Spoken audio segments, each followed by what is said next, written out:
Hello, I want to talk about options. This is a pretty important phase in the conflict resolution process, whether it's mediation or whether it's you and me just trying to resolve a conflict that we're involved in. Let's walk through that. Let's talk about it. I'll break it into two pieces. I think it's a little more manageable that way, and hopefully you'll find this helpful. As a reminder, we're at phase number 5. We've done the work of kind of exploring the situation. That takes us into that top part up there.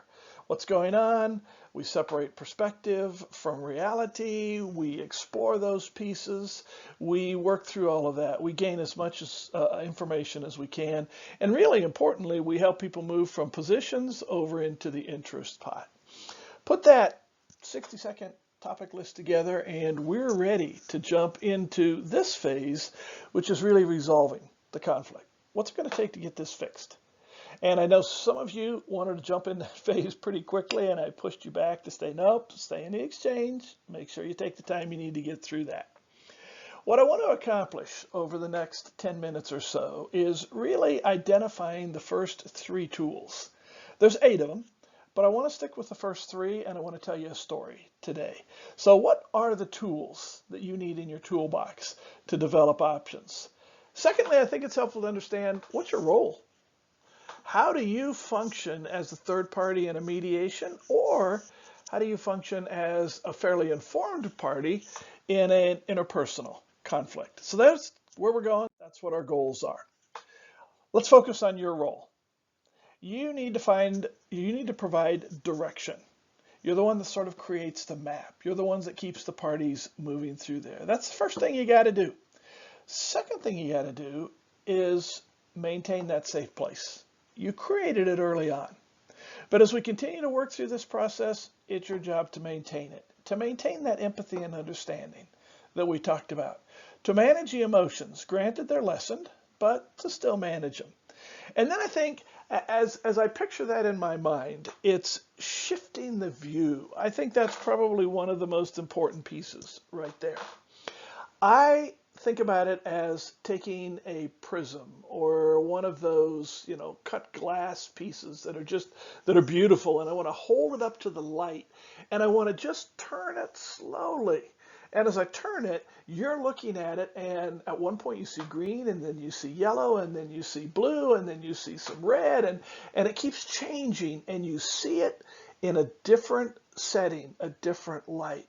And so as we've created empathy and understanding earlier, as I help turn that interest so that now you see it from my side, or your side, or a different side, or a spot that we never even thought of before. It creates that ability to think. The old cliche is think outside of the box. Think outside of what's obvious. We're not just in mediation or conflict resolution trying to somehow divide the pieces. We're really trying to create new solutions, new ideas that will work for everybody. Second thing, and this is just briefly, somewhere in the back corner of your brain, just think, hey, is there anything that I'm going to get caught up in? Is there anything that's going to diminish my capability, my success? Am I going to get caught up in the conflict because of my conflict history? Am I just inherently a critical person? Do I look for sort of single, simple answers? Sort of, hey, this is the way it is, this is the way it's got to be. What might get in my way? Because if you can bring that personal self-awareness, it'll be really helpful. I think probably the one I have to pay attention to is the one down here at the bottom that is just, come on, let's just get this fixed. It can't be that hard. And I get impatient. So knowing that, I take the steps to address that impatience piece. Here's the tools. We're going to work on the first 3, building blocks, agreement and principle, and assumption versus fact. Building blocks. There are insurmountable challenges in every single conflict. How do I break those into manageable parts? How do I take the complexity? How do I take the jumbled up bag of emotions? How do I take your perspective versus my perspective? And how do I break those into manageable pieces? That's the first one. how do I sort of eat the elephant one bite at a time is maybe another way of saying that. The way to make that work is to use your conflict communication skills. Redefine it, refocus it, reflect it, ask good questions, summarize. More than anything else, be curious, break that apart. Be willing to say, let's set this aside for a minute, let's focus on this piece. And I'll give you some practice sessions in the second half of the option generating piece. Don't forget, before you're all done, you got to deal with all the pieces. You can't deal with just the easy pieces. You can't deal with just one piece. You've got to visit all of those pieces because eventually you got to put it all back together. You got to help resolve the whole problem, not just part of it. So building blocks is a great tool. It enables you to break the complexity of the problem or problems up into manageable pieces, but it's also going to require you to think about all of those interests, come back and revisit them so you have a complete package. The second tool is agreement in principle. And this one is really used in a little bit of a different setting. There are going to be situations or times within conflict where the parties just go, this is too much, it's overwhelming. And you're going to want to remind them that they do have some commonalities. They do have some shared purposes. And so this highlights what they share. They agree in principle about X. They agree in principle that safety is important for the school kids, it's important for the staff, it's important for the parents picking up the kids, it's important for the neighbors. So we all agree on safety. We have different ways of defining it, and we have different ways of maybe accomplishing it, but we would all agree, correct? And what that does is it sort of recalibrates or reminds them that, yeah, we are in this collaborative spot. We did agree that that's important. We did agree that that's important for all of us. Take a few minutes to read more carefully through the PowerPoint. How do you make it work? I typically move from general to specific, and sometimes I move from specific to general, so I know that doesn't make sense. I'm going to talk later about sort of a big little dance and how things look different, whether you're looking at them very specifically or generally. I will do reframing. This is a great place to reframe. It's a great place to say, so in principle, we agree on, now let's figure out how to make that work. You got to be careful because you've got to manage the differences in the objections. But it's a pretty helpful little tool to get people back thinking together and thinking collaboratively. The other one I want to talk about is assumption versus fact. This one I think is really important. I'm going to spend, probably 4 or 5 minutes on it, so hang with me on it. I love the little quote. When I use a word, Humpty Dumpty said in a rather scornful tone, it means just what I choose it to mean, neither more nor less. Well, the question is, said Alice, whether you can make words mean so many different things. Wow. Isn't that just like conflict? You see it one way, I see it another way, and we're sure we see it the right way. And we all want to be Humpty Dumptys going, hey, when I use this is what it means. Well, that's not always what it means. So we sort of create our own realities, and those sometimes get in the way. What is it I'm really meaning? What is it I'm really saying? And how do we separate assumptions from opinions? I've got to unpack the assumptions. I've got to clarify the facts. You're going to rely on your intuition to do that. When I walk you through the story about Daniels Park, you'll see where my intuition has to come to play on what do you mean by a park? And I see pictures of that in my mind. Or what do you mean by a historic stagecoach road? And I see pictures of that in my mind. You're going to use all your conflict communication tools, but you're particularly going to use questions. They're invaluable within this context. Be careful, because as you question people's reality, if you don't question it carefully, if you don't question it with at least a little bit of a smile or a little bit of a curiosity in your voice, they're going to think you're being critical. They're going to think you're calling them out or not believing them. So be careful. You got to have the patience and the curiosity that you need. So let's talk about a story. I think it'll illustrate this. And I do think this is a tool that you got to have in your toolbox. And it's a tool that you got to use in almost every situation. So I think separating assumptions from facts or assumptions from reality is really important. A long time ago, I got a call and was asked to work with the engineers in Douglas County and with the recreation and park folks in Denver. They got into a fight over a road. So, a long time ago, before Douglas County or Jefferson County were really counties, Denver was really the only thing. It had a big centralized government. It functioned fairly well, certainly a bit more sophisticated than anybody else. And so if I wanted to give a piece of land and I wanted to be preserved, I would have a hesitancy of going to the three commissioners that met informally in Douglas County and going, hey, can you guys take care of this piece of land? Because I wouldn't be quite sure that they would. So instead, I would go to Denver and I would say, I want to donate. I want to give this piece of land. Can you, as a city county, are you willing to take it and take care of it? And Denver said yes. And so if you look now, there's multiple, we call them mountain parks. And they're in Jefferson County and they're in Douglas County and they're spread around because people gave or donated that land, even though it was outside of the city and county of Denver. That's what happened with Daniels Park. So the engineers said, you know what, we've got a road that goes through there. We don't think it's very safe. We don't think it's environmentally sound. We're going to go through, we're going to place it on our list of roads to go through and pave. And we're just giving you a heads up. And they gave the heads up to the city and county of Denver because theoretically it was their park, their piece of land. Now the question arises, and this is where the lawsuit came from, if I have a county road that goes through a park, does the park own the county road, or does the county own the county road to a certain number of feet on either side of the center line? The city of Denver said, you do that and we're going to sue you. And Douglas County said, we got to do it. The EPA is fining us for the environmental hazards that have been created by that road. Plus, it's not safe.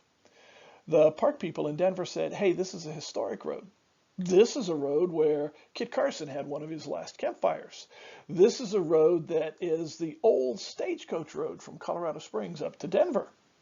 And so, yeah, don't touch it. This is invaluable. You got to leave it alone. It's our park. Well, that's where I got the call and said, hey, can you help these guys figure this out? Intuitively. So let's go back to, as I'm separating assumptions from reality, there's an intuitive part that sort of runs through my head and I'm going, wait a minute, let me think about this. What do they mean when they say the road's unsafe? What do they mean when they say the road is environmentally hazardous? I wonder what that means. Well, and then I'm thinking to myself, I wonder what the park people mean when they say Kit Carson had a campfire there. I mean, do they have a ring of rocks in a place where Kit Carson actually had the campfire? Or did they just say somewhere along that road Kit Carson had a campfire? Well, there's also a Native American monument there to the tall bull, and they go there for ceremonies. So I wonder what that means from a historical standpoint. And wow, when you say it's a stagecoach road, I wonder what a stagecoach road looked like. I mean, back in the olden days when that's all that was there, I wonder how wide it was. I wonder, did it have probably just one set of ruts? Probably the stagecoach tires were, 3.5, 4 feet apart. So, I don't know that I ever saw a stagecoach road. I wonder what that looks like. So intuitively, those things are processing through my mind when I'm sitting there listening to either the engineers or to the park people. I met with both of them separate. I talked to them. I asked them a bunch of those questions. And so let's see kind of where that took us. I also went out and looked at the road. So let me show you what the road looks like. There's a 12 to 13% grade, and at the bottom of that grade, shows the top of the grade. At the bottom of the grade, you've got a turn. And at least one car a year, I learned from the engineers, tip over, roll over at the bottom of that curve because the grade's so steep and the curve is so sharp that they have an accident. They have pretty regular accidents going over there. The other thing you'll see is when you see these bushes here, those bushes are dying. The reason those bushes are dying, oh, one more picture here. This is the hill going down. I mean, that's a pretty steep downhill. You'll notice the whole thing is just, it's all gravel from side to side. When I measured that, it was about 45 feet when it came to how wide that road was. So let's put that back into the context of intuition. I'm thinking of a stagecoach road, and now I've got a gravel road that's, 45 feet wide. There's no speed limit. You'll notice there's no center line down here. People can drive as fast as they can. You'll also notice it kicks up a bunch of dust. This is interesting right here. That's residual magnesium chloride. And so they have to put magnesium chloride on the road to keep the dust down. You'll see what happens. You can imagine how fast people can go down this road because, they can slide over on the corner, they can move around, they can, do all kinds of stuff when they're driving. The other thing I want you to notice is the fence along here. They have buffalo. This is a buffalo herd that they graze on Daniels Park. Daniels Park used to be a ranch. It used to be owned by a wealthy family. The husband, I believe, passed away. The wife was left when she got old. She said, "You know what? I don't want them just to, somehow sell this land off, and I don't want to lose the value of this land.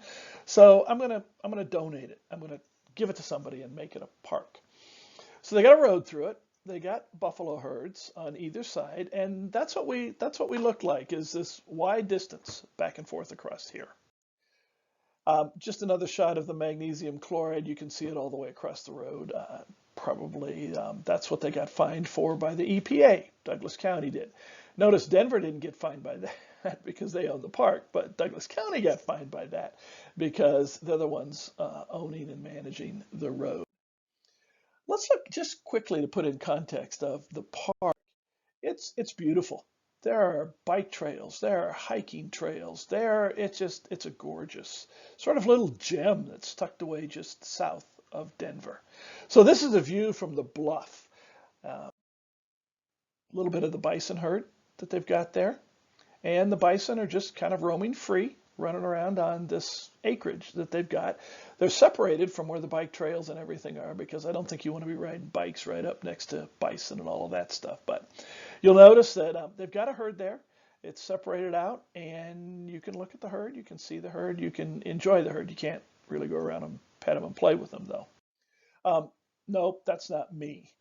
That was a picture that I pulled down off of Google Maps. But you can see how beautiful it is. You can see the whole front range spread out in front of you. You can see sort of the rocks and how the trails go. It's gorgeous. It's beautiful. And so we end up with, is it a historic road? Are there safety issues? What's going on here? I'd suggest to you that it's both. I'd suggest to you that either side has exaggerated their position. They have not clearly stated their interests. They have started the argument, the discussion, with a lot of assumptions, and my job is to help figure that out. So there are assumptions wrapped around each one of these. There are assumptions around the historic and cultural value. What exactly does that mean? A lot of assumptions, and if I buy into all of those assumptions, I end up having to make some decisions that may not be wise, may not be the best. Public experience, open space, trails, bison herd, traffic, slowing them down, dust mitigation, the cost. And there's more. So there's all of these assumptions that are sort of revolving around this. I got both parties to agree to sit down. I got both parties to agree to talk. And during this option generating phase, part of my job is to say, hey, can you guys talk about the historical and the cultural value? Help me understand what that means. And so I'm doing that at the table while I've got the engineers there. And the engineers are listening and benefiting from that. And I'm going, so when you say a stagecoach road, I have no idea what a stagecoach road looks like. I don't know what it looked like back then when it was actually functional. I don't know if there's any of it left. Does it follow the main road? Talk to me about that. Help me with that. And so they start talking about that. Two things happen. They provide specificity about a stagecoach road. So they give me a clear picture of why it's important and what's important about it. The other thing that happens is they begin to have to realize in their head and then eventually acknowledge that a 45-foot wide gravel road that's doused in magnesium chloride is not really a historic, culturally valued stagecoach road. So then we have a bit of a disconnect there, and so we need to talk about that. Same thing with open space, same thing with space and trails. Interestingly enough, I look at the engineers and I go, so how fast are cars driving right now? How many accidents do you have? Well, how do you slow traffic down? I learned that up in Rocky Mountain Park, the road is about 18 feet wide. And people drive slow because of a narrow road. They don't drive slow because they're afraid of being pulled over and getting a ticket. They drive slow because the road's narrow, it's got a lot of curves in it, and so they feel the need to be sensitive to the speed that they drive. It's not 45 feet without a center line. There's an 18-foot road with a center line, and people drive that road carefully. So the park people begin to hear that. And so we're creating this environment where we're moving from assumptions to what is it we really need, what do we really have going here. I combine that with agreement in principle because they do. Everybody at that table agrees that it's an opportunity. Everybody agrees that transportation issues need to be resolved.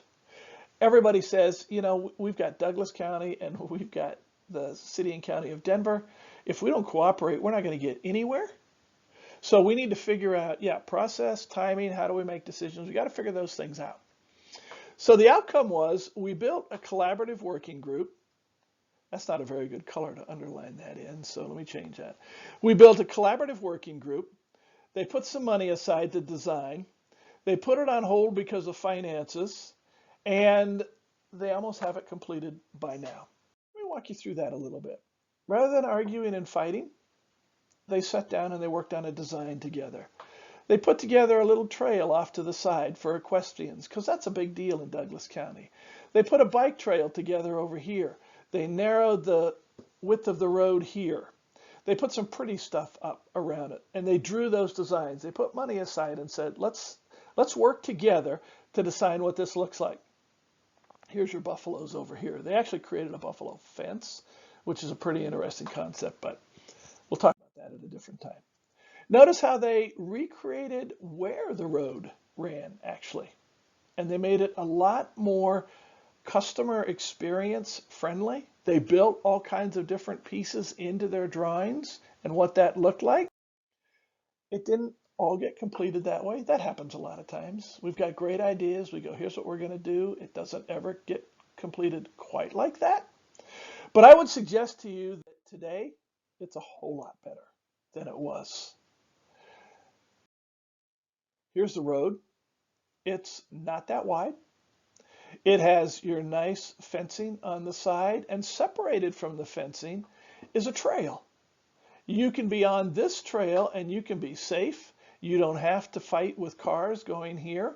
Notice how narrow that is. Notice what an experience that's going to be, weaving through as opposed to that wide, dusty gravel road that we looked at before.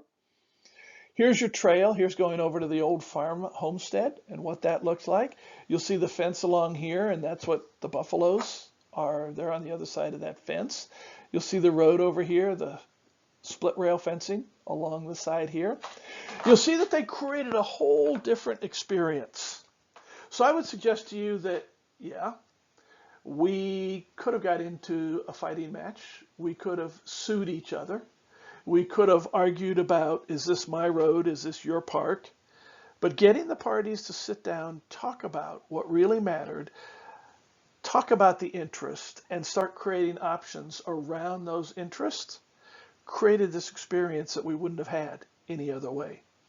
I think one of the most important tools you're going to have and use is helping people separate assumptions, perspectives from fact and reality. I had to add one picture. picture. I thought this was just kind of cute. Gives you a picture, a sense of here's what the park looks like today with the trails, and people use it in a whole different way. Uh, the first 3 tools, we'll work on the other 5 tools next week when we look at options. Hope you find that helpful. Hope you found that interesting.